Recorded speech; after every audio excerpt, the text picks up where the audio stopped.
জাজৰি ঢলপুৰীয়াত পৰম্পৰাগত মাঘ বিহু উদযাপন। সাতম পুৰুষীয়া পৰম্পৰা সৰুগত কৰি নাম কীৰ্তন কৰি ভেলাঘৰত অগ্নি সংযোগ কৰি বছৰটোৰ বাবে মংগল কামনা কৰিলে ঢলপুৰীয়াবাসী ৰাইজে।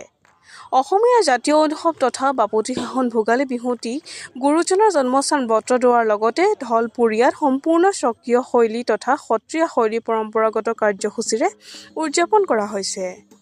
আজি বিহু উপলক্ষে ঢলপুৰীয়াৰ ৰাইজে ভেলাঘৰত সমবেত হৈ দিহানাম পৰিৱেশন কৰাৰ অন্তত ভেলাঘৰত অগ্নিসংযোগ কৰি বছৰটোৰ বাবে মংগলৰ বাবে ঈশ্বৰৰ ওচৰত প্ৰাৰ্থনা জনোৱা ঐতিহ্যময় কৃষ্টিৰে জাজৰি ঢলপুৰীয়াৰ ৰাইজে ভোগালী বিহুটি উদযাপন কৰে।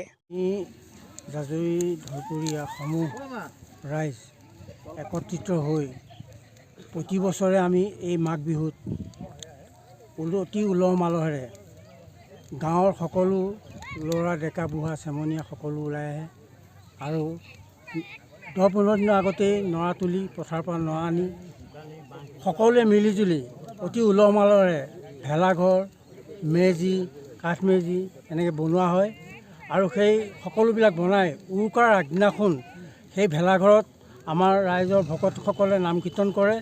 নাম কীৰ্তন কৰি মাহ প্ৰসাদ বিতৰণ কৰি খায়। তাৰপাছত চেমনীয়াসকলে ভোজ ভাতৰ আয়োজন কৰে। সেইমতে আমাৰ পৰম্পৰাটো চলি আহিছে আৰু এই বছৰো আমাৰ সেই পৰম্পৰা ৰীতি অনুসাৰে আমাৰ এই মাঘ বিহুটো উলহ মালহেৰে সকলোৱে একত্ৰিত হৈ সেই পৰম্পৰা ৰক্ষা কৰি আহিছে।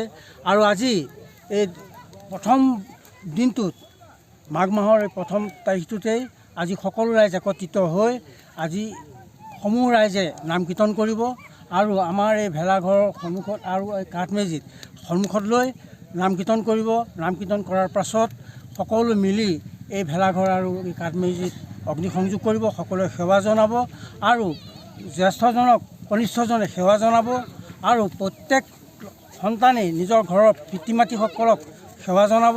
এনেকৈ আমাৰ যি পৰম্পৰা সেই পৰম্পৰাই অতি উলহ মালহেৰে আমি এই মাঘ বিহুটি পালন কৰি আহিছোঁ আৰু সেয়ে হ'ল আজিও সেই উৎসৱ এনেধৰণে পালন কৰি আমাৰ অসমীয়া জাতীয় যিটো মানে বাপতিসাহোন বিহু সেই বিহুটো ৰক্ষা কৰি আহিছোঁ। শ্ৰদ্ধাৰ সদৌ অসমবাসী ৰাইজলৈ আমি ঢলপুৰীয়াবাসীৰ হৈ মাঘ বিহুৰ ওলগ যাচিছোঁ। বিহু অসমীয়াৰ কৃষিজীৱী ৰাইজৰ উৎসৱ। আজি মাঘ বিহু পুহ আৰু মাঘ মাহৰ দুমাহীৰ দিনা এই বিহু উদযাপন কৰা হয়। এই বিহু আমাৰ ঐতিহ্যৰ পৰাই চলি আহিছে।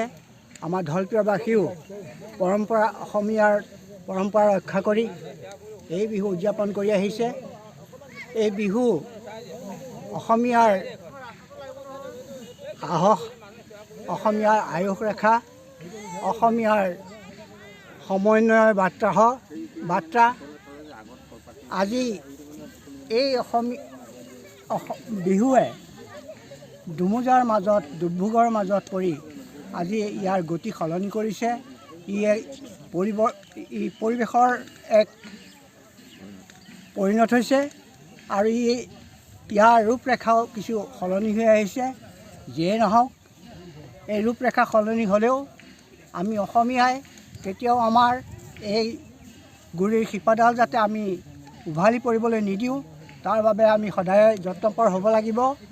আজি আমি এই ঢলপুৰীয়াবাসী ৰাইজে আমি সদৌ অসমবাসী ৰাইজলৈ এই বাৰ্তা প্ৰেৰণ কৰিব বিচাৰিছোঁ যাতে আমাৰ বৰ অসমৰ যি জাতি জনগোষ্ঠী উপজাতি আছে সকলোৰে সমন্বয়ৰে আমি এক বৃহত্তৰ অসমীয়া জাতি গঢ়ি তুলিব পাৰোঁ, তাৰে আমি আশা ৰাখিছোঁ। আৰু শেষত সকলোলৈকে মই শেহতীয়াকৈ হ'লেও ইংৰাজী বৰ্ষৰ শুভেচ্ছা যাচিছোঁ। সকলোৰে জীৱন সুখময় হওক, আনন্দময় হওক, ইয়াকে কামনা কৰি মই বটদ্ৰৱাৰ পৰা মেহেদি জামানৰ ৰিপৰ্ট, NE এক্সপ্ৰেছ।